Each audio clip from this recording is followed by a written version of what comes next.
সহিহ ইবনে হিব্বান সহ অনেক হাদিসের কিতাবের ভিতরে আসছে, আল্লাহর হাবিব সাল্লাল্লাহু আলাইহি ওয়াসাল্লামের যুগে সাহাবীদের মধ্যে অন্যতম একজন সাহাবী ক্ষুধার যন্ত্রণায় 3 দিন কাতর। আল্লাহর হাবিব সাল্লাল্লাহু আলাইহি ওয়াসাল্লামের সাহাবী ক্ষুধার কারণে দিনে কোনো খাবার নাই, রাতের বেলায় কোনো খাবার নাই।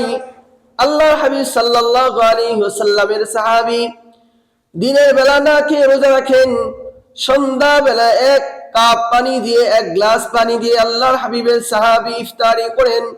রাতে কোনো খাবার নাই, সকাল বেলা ফজরের আগে যখন সাহারি খায় 1 গ্লাস পানি দিয়ে সাহারি খেয়ে সারাদিন না খেয়ে রোজা রাখে, কোনো খাবারের কোনো ব্যবস্থা নাই। 1 দিন 2 দিন নয়, 3 দিন এমন না খেয়ে সারাদিন রোজা রেখে আল্লাহর হাবিবের সাহাবী এবার কাতর হয়ে গেছে। অপর এক সাহাবীকে ডাক দিয়ে বলে, সাহাবী ভাই, আমি অনেক ক্ষুধার জ্বালায় যন্ত্রণায় আছি, 3 দিন হয়ে গেল আমার জিহ্বার ভিতরে শুধুমাত্র পানি ছাড়া আর কিছুই দিতে পারি নাই। সাহাবী আবার ডাক দিয়ে বলে, ভাইরে ভাই, তাইলে তুমি থাকো, আমি একটু বাসায় যাই। বাসায় গিয়ে স্ত্রীকে বলতেছে, ও আমার স্ত্রী, ঘরে কি খাবারের ব্যবস্থা আছে? আমি আমার সাহাবী বন্ধুকে খাবারের জন্য দাওয়াত দিয়ে দিয়েছি। রাতের বেলা আমার বন্ধু সাহাবী আমার বাসায় মেহমান রূপে আমার বাসায় আসবে, তুমি আমার ঘরের ভিতরে কি আছে খাবারটাকে প্রস্তুত করে রাখিও। স্ত্রী ডাক দিয়ে বলে, স্বামী আমার ঘরের মধ্যে খাবারের তেমন কিছুই নাই, মানুষ হলাম আমরা ঘরের ভিতরে 3 জন, আমি আর আপনি, ঘরের ভিতরে ছোট্ট একটা বাচ্চা, খাবার আছে মাত্র 1 জনের, 3 জনের খাবার নাই, খাবার আছে 1 জনের। আমরা না খেয়ে সন্তানকে খাওয়াবো নিয়ত করেছিলাম, কিন্তু আপনি যেই সাহাবীকে দাওয়াত দিয়েছেন সাহাবীর খাবারের ব্যবস্থা করা দরকার। এবার সাহাবী ডাক দিয়ে বলে, ও আমার স্ত্রী, সন্ধ্যা হয়ে গেলে সন্তানটাকে ঘুম পাড়ায় দিবা, আমরা সারা রাত না খেয়ে অভুক্ত থেকে সাহাবীকে খাওয়া দিব, আর তুমি কৌশলে রাতের বেলা বাতিটাকে নিভা দিবা, বন্ধ করে দিবা, আমরা অন্ধকারের ভিতরে খাবারের ভান ধরবো, হাতটাকে মুখের মধ্যে নিব আর চিবাবো, খাবারের আওয়াজ করব, থালা বাসনে একটার সাথে আরেকটা বাড়ি দিব, সাহাবী ভাববে আমরা খাচ্ছি, সাহাবীও খাইতেছে। সন্ধ্যার পরে আসার ঘনিয়ে আসলো, নামাজ হয়ে গেল। এবার ওই পিপাসার্ত ক্ষুধার্ত সাহাবী এবার রাতের বেলায় সারের পরে খাবারের জন্য আসছে, ঠিক সেম খাবার খাইলো, বাতিও নিবানো হলো, বাচ্চা সন্তানটা ঘুমন্ত অবস্থায়, সবাই ঘরের ভিতরে না খাওয়া অবস্থায়।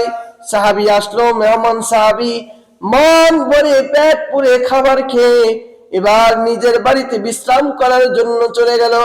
অন্য সাহাবাদের মতো সবাই এবার ঘুমায়। সকাল বেলা ফজরের যখন আযান হয়ে গেছে, সাহাবারা সবাই আল্লাহর হাবিব সাল্লাল্লাহু আলাইহি ওয়াসাল্লামের পিছনে ফজরের নামাজের জামাতে মুসাল্লায় দাঁড়ায় গেলেন। নামাজ শেষ হয়ে গেল, আল্লাহর হাবিব আবার ডাক দিয়ে বলে, সাহাবী রে, কি এমন তোমাদের ঘরের ভিতরে ঘটেছে? আল্লাহ তাআলা তোমাদের জন্য সুসংবাদের বার্তা দিয়ে দিয়েছেন, তোমাদের ঘরের মধ্যে রহমতের ফেরেশতারা বেষ্টনী করে রেখেছে। কি এমন তোমরা নেক আমল করেছিলে? সাহাবী ডাক দিয়ে বলে, ইয়া রাসূলুল্লাহ, পয়গম্বর, আমল কিন্তু তেমন বেশি করতে পারি নাই, শুধুমাত্র আপনার এক সাহাবী 3 দিন যাবত ক্ষুধার্ত, ওই সাহাবীকে খাবার দিয়েছিলাম, বাচ্চা সন্তান সহ আমরা রাতের বেলা অভুক্ত থেকেছিলাম, না খেয়ে ঘুমিয়ে পড়েছিলাম।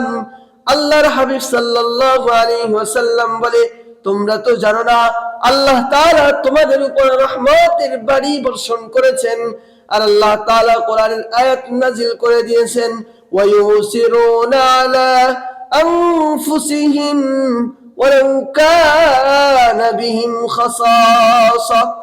ইয়া রাসূলুল্লাহ, সাহাবা এবং সাহাবী, আপনার নারী সাহাবারা এবং পুরুষ সাহাবা, এদের মধ্যে এমন কিছু সাহাবা আছে যারা না খেয়ে থেকে অন্যকে খাবার খাওয়াইতে অতি পছন্দ করে।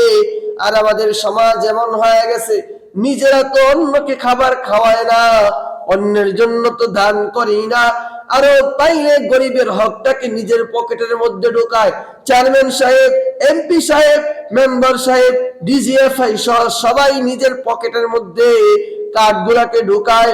সুদ, ঘুষ, গরিবের হক সব কিছু মাইনা সব নিজের পকেটের মধ্যে ঢুকায় আর বলে আনা মুসলিম, আনা মুসলিম, আমি একজন মুসলমান ঘরের সন্তান। অথচ আল্লাহর হাবিব সাল্লাল্লাহু আলাইহি ওয়াসাল্লামের সাহাবারা নিজেরা না খেয়ে অন্যান্য সাহাবীদের জন্য খাবারের ব্যবস্থা করেছেন। আল্লাহ তাআলা এদের জন্য বলেন, ওয়ামিম্মা রাযাকনাহুম ইউনফিকুন, আল্লাহর রাস্তায় খরচ করার মতো, আল্লাহর রাস্তার মধ্যে দান করার মতো সম পরিমাণ সওয়াব আল্লাহ রাব্বুল আলামিন এই গরিবদেরকে খাওয়াইলে, মানুষ মেহমানদেরকে খাবার খাওয়াইলে আল্লাহ তাআলা তার রাস্তায় দান করার সম পরিমাণ সওয়াব আল্লাহ তাআলা দান করে দেয়। আল্লাহ আমাদের সবাইকে গরিব, অসহায়, ক্ষুধার্ত, তৃষ্ণার্ত লোকদের খাবারের ব্যবস্থা গ্রহণ করার তৌফিক দান করুন। আমিন। ওয়া আখিরু দাওয়ানা আনিল হামদুলিল্লাহি রাব্বিল আলামিন।